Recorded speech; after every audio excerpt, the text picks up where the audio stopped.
The first thing I felt when I woke up was a burning pain in my side, sharp enough to make me gasp.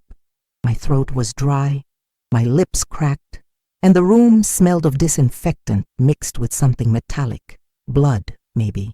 The fluorescent lights above me hummed, casting a cold glow over the white ceiling. I blinked, trying to remember why I was here. The doctor had said I needed a minor procedure, something routine, nothing to worry about. My daughter-in-law, Emily, had been the one who insisted I go through with it. She even scheduled everything for me. As I stirred, I heard voices near my bed. I kept my eyes half closed, still groggy, but the words cut through the fog in my head like a knife. "I got a great price for her kidney," Emily whispered, her tone almost triumphant. My heart slammed against my ribs. For a moment I thought I was hallucinating from the anesthesia, but then I heard her again, this time softer, almost giddy. "They'll transfer the rest of the money once it's confirmed. Nobody suspects a thing." I wanted to sit up, scream, demand what she meant, but my body felt heavy, pinned down. Panic flooded me, hot and suffocating. My breathing quickened and I prayed she couldn't hear me. A nurse entered, shuffling papers, and Emily quickly changed the subject. "She's still out. I'll handle the paperwork." I forced my face to remain slack, as if I was still unconscious. Inside, though, my mind was spinning. My kidney. My own daughter-in-law had sold my kidney. And right then, in that sterile, humming hospital room, I made myself a promise. Whatever this was, whatever she had done, I would find out the truth, and I would not let her destroy me. The days that followed were a blur of pain and forced stillness. Every time I tried to shift in bed, the ache in my side screamed louder. The doctors brushed it off as normal recovery, but I knew something was wrong. This wasn't the kind of pain you had after a routine procedure. Emily visited me every day, always with that sweet, careful smile plastered on her face. "How are you feeling, Mom?" she'd ask, her voice soft, her hands adjusting my blanket like she was the most caring daughter-in-law in the world. But all I could hear was her whisper from that first morning. I got a great price for her kidney. I wanted to confront her right there, to see her reaction, but I needed proof. If I accused her without evidence, she would twist it around, and everyone would think I was delirious from the medication. So I watched her, closely. When she thought I was asleep, she checked her phone constantly. Once I caught a glimpse of her screen. A message flashed from an unknown number. "Shipment confirmed. Expect the final transfer soon." She locked the phone so fast I almost thought I imagined it. At night, when the hospital was quiet and the only sound was the beeping of machines, I ran through everything in my head. Emily had been pushing for this surgery, saying it was necessary, urgent. She handled the scheduling, the insurance, even the conversations with the doctor. I touched the bandage on my side and felt a cold wave rush over me. It was real. Something had been taken from me. But Emily had made one mistake. She believed I was too weak, too broken to fight back. She was wrong. By the time I was discharged, I had a plan forming in my head. My body felt fragile, but my mind was sharper than it had been in years. I let Emily wheel me out of the hospital, playing the part of the weak, grateful mother-in-law. At home, she fluttered around me like a nurse. She cooked, cleaned, adjusted my pillows, and made sure my son saw only the angelic version of her. And he did. Every time he looked at her, his eyes softened. He trusted her completely. That made my stomach turn. I needed to start small, unnoticed.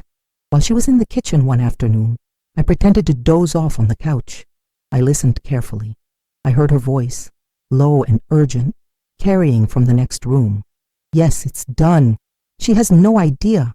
Yes, the payment went through." My heart pounded. I shifted slightly, straining to hear more, but she lowered her voice. I heard only fragments, final documents. "No risk. They'll never connect it." When she returned, she wore that same practiced smile. "Do you need more tea, Mom?" I smiled back, forcing myself to stay calm. "No, sweetheart. I'm fine." But later, when she went upstairs, I saw her phone left on the counter. My hands trembled as I picked it up. Locked, of course. But the preview of one text still showed on the screen. Confirm account details. Transfer pending. I set the phone back down before she came back. My chest ached, not just from the surgery, but from the weight of knowing she was treating me like nothing more than merchandise. That night, lying awake in the dark, I made a decision. I wasn't just going to survive this, I was going to expose her. I started slow. Emily had no idea I was onto her, and I wanted to keep it that way. Whenever she left the house for errands, I shuffled through the pain, searching for any piece of evidence she might have left behind. Her office was my first stop. The smell of her floral perfume lingered on the papers stacked neatly on her desk. Bills, grocery lists, insurance forms, nothing unusual. But then I found a folder tucked behind the printer. Inside were copies of my medical records. My signature was there, but I didn't remember signing half those documents. The words blurred as I stared at them, nausea rising in my throat. She had forged my consent. I stuffed the papers back exactly how I'd found them, my pulse racing. Later that evening, while she was laughing with my son in the living room, I slipped into her purse. I didn't find cash or contracts, but I did see a small notebook. Her neat handwriting filled the first page with a list of numbers, account numbers. I snapped a picture of the page with my phone, my hands shaking. My heart nearly stopped when I heard her footsteps in the hall. I shoved everything back into place and managed to limp back to the couch before she appeared. "You should be resting," she said, eyeing me carefully. "I was just stretching my legs," I replied, keeping my voice steady. She smiled, but there was suspicion in her eyes. For the first time, I saw it clearly. Beneath her mask of kindness was something cold, calculating. I wrapped the blanket tighter around myself, hiding the way my hands trembled. She thought I was weak, but I was getting stronger, and soon she'd realize she wasn't the only one who could play this game. The next morning, Emily left early, saying she had to meet a client. I waited until the front door shut and her car pulled away before I opened my phone. I still had the photo of her notebook. Those account numbers burned into my memory. I didn't know much about online banking, but I knew enough to ask for help without raising suspicion. My friend Laura, who used to work at a credit union, owed me a favor. I called her, lowering my voice so it wouldn't carry through the empty house. "Laura, I need you to check something for me, discreetly." There was silence on the other end. "What is it?" she asked. I hesitated. "Bank accounts. Not mine. Someone in the family." Laura sighed. "You know that's risky, but send me what you've got. I'll see what I can do." My hands shook as I texted her the photo. Minutes felt like hours as I waited. Finally, she called me back, her voice low and urgent. "These aren't savings accounts. They're offshore." And there was a wire transfer, large, just last week. My stomach dropped. I asked, "How large?" 6 figures, and the description said, "Organ procurement services." I nearly dropped the phone. Heat rushed to my face, followed by a cold, hollow feeling in my chest. It was real. She hadn't just whispered it in a hospital room. She had sold my kidney. Laura's voice softened. "What's going on, Evelyn?" I swallowed hard. "I can't tell you. Not yet. But thank you." I hung up before she could press further. My hands were ice cold, my whole body trembling. When Emily came home later, carrying groceries and humming like nothing in the world was wrong, I forced myself to smile. "Did you get everything we need?" "Of course," she chirped, kissing me on the cheek. I nodded, but inside, the truth was burning through me. Now I had proof, and soon she would know she wasn't untouchable. I knew I couldn't confront her yet. If I pushed too soon, she'd cover her tracks, and all I'd have left were suspicions and a single photo. No, I had to make her believe I was still blind, still trusting. So I played along. At dinner, I complimented her cooking. "You really spoil me, Emily," I said, smiling faintly. She beamed, soaking in the praise. "You deserve it. After everything you've been through." I almost choked on the bite in my mouth. "After everything I've been through because of you," I thought. But I just nodded, pretending gratitude.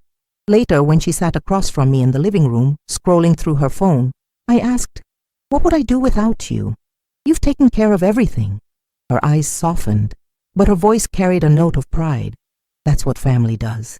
It was almost too easy. She wanted me dependent on her, oblivious to her schemes. So I gave her exactly that, an image of weakness. But behind her back, I was gathering strength. I started keeping a journal, writing down every suspicious word, every detail I could remember from the hospital. I hid it inside an old photo album in my closet, where I knew she'd never look. One night, as she tucked a blanket over me, her eyes lingered on mine just a little too long, searching, measuring. For the first time, I wondered if she sensed I was hiding something. I forced a yawn and turned my head away. "Good night, Emily." She smiled softly. "Good night, Mom." But the air between us was heavier now. The game had begun, and we both knew it. Only she didn't realize I was no longer her pawn. It happened on a Thursday afternoon.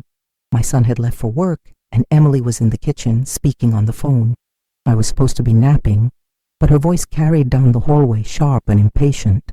"No, the payment cleared, I told you. The hospital paperwork is sealed. She signed everything. Legally, it's clean." I froze, barely breathing. She paced across the tile floor, her heels clicking like a metronome. "Yes, I'll deliver the rest once the confirmation is sent. Don't call this number again." A door slammed.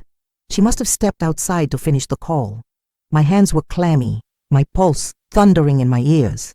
She had just confirmed everything out loud. I reached for my phone and hit record, catching her final words as she re-entered. "I've done my part. The kidney's already gone. What more do you want?" I stopped the recording just in time, slipping the phone under a blanket. My chest was tight with adrenaline. It wasn't just proof, it was her own voice. When she walked back in, she looked flustered. Her smile didn't reach her eyes. "Were you asleep?" I forced a groggy tone.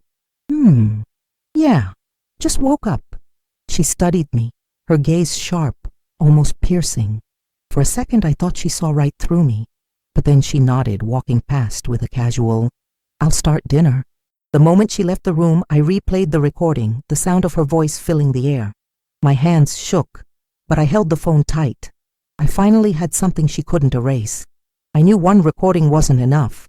Emily was clever. She could claim it was out of context, or even fake. I needed her to expose herself completely, and in front of someone who couldn't be swayed by her charm. So I called Laura again.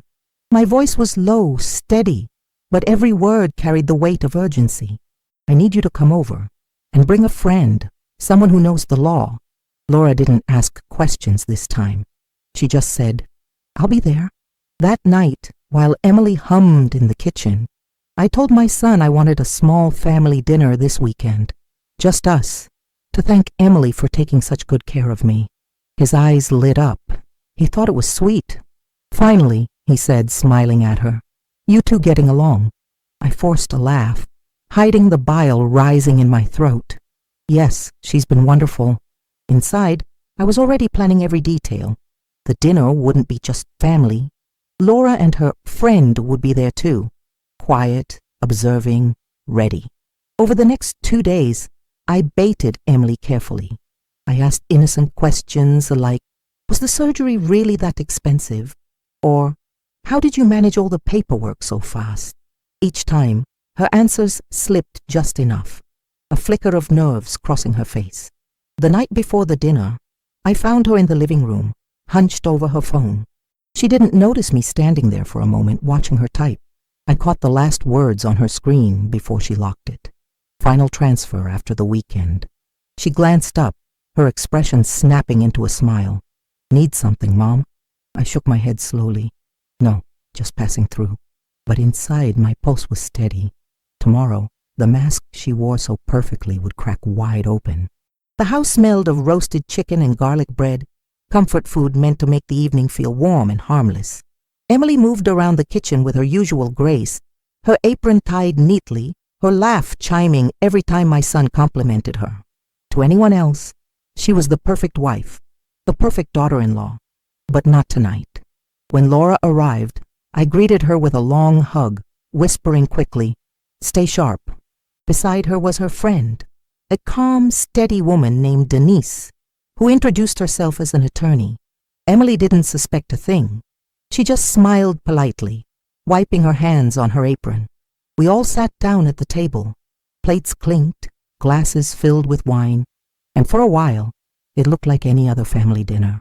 My son was relaxed, joking with Denise about football. Emily laughed, radiant, completely in control. Then I leaned forward. My voice was gentle, almost casual. "Emily, can I ask you something?" She glanced at me, still smiling. "Of course, Mom." I set my phone on the table, tapping the screen to play the recording. Her voice filled the room, clear and undeniable. "I've done my part. The kidney's already gone.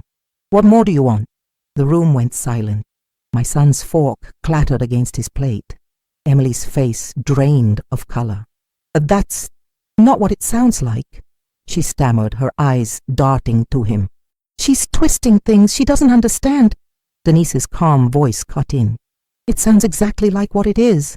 And it's criminal." My son looked between us, his face pale with shock. "Emily, what is this?" Emily tried to recover, her voice sharp now, desperate. "She's lying. She's trying to destroy me." But her mask was gone. Everyone saw it now. The cracks, the coldness underneath. I leaned back in my chair, my voice steady, almost calm. "You took something from me. My body, my trust. And you thought I wouldn't find out." Emily's lips trembled, her composure crumbling. For the first time, I saw fear in her eyes. The silence stretched across the table, heavy and suffocating. My son's eyes were locked on Emily, his face twisted in disbelief. "Tell me it isn't true," he whispered, his voice breaking. Emily's hands shook as she reached for him. "I did it for us. For the money, for our future." He pulled away, his chair scraping the floor. "You sold my mother's kidney!" His voice cracked like thunder. Her eyes darted wildly between us, searching for sympathy she would never find. "She's fine. Look at her. She's alive. Nothing's wrong." Denise placed a folder on the table, the weight of the law in her calm movements. "Everything you've said, everything you've done, is enough to open an investigation. I'll be taking this further." Emily's face hardened. For a moment, I thought she might deny it again. But instead, she laughed bitterly, her mask slipping for good. "You'd all be nothing without me. I kept this family together. And now you want to ruin me?" "No," I said, my voice steady but sharp. "You ruined yourself." Her laughter cracked into a sob, and she ran from the table, slamming the door behind her. The room was quiet again, except for my son's trembling breaths. He turned to me, tears filling his eyes. "Mom, I had no idea." I reached for his hand, squeezing it gently. "I know, sweetheart. None of this is your fault." For the first time since the surgery, I felt a weight lift from my chest. I wasn't broken. I wasn't powerless. I had taken back my life, and the truth had set me free. Days later, Emily was gone from our house, facing the consequences she thought she'd never have to face. And as I stood on my porch, feeling the warm evening breeze against my skin, I closed my eyes and smiled. I had survived her betrayal. I had exposed her lies, and I would never ever be her victim again.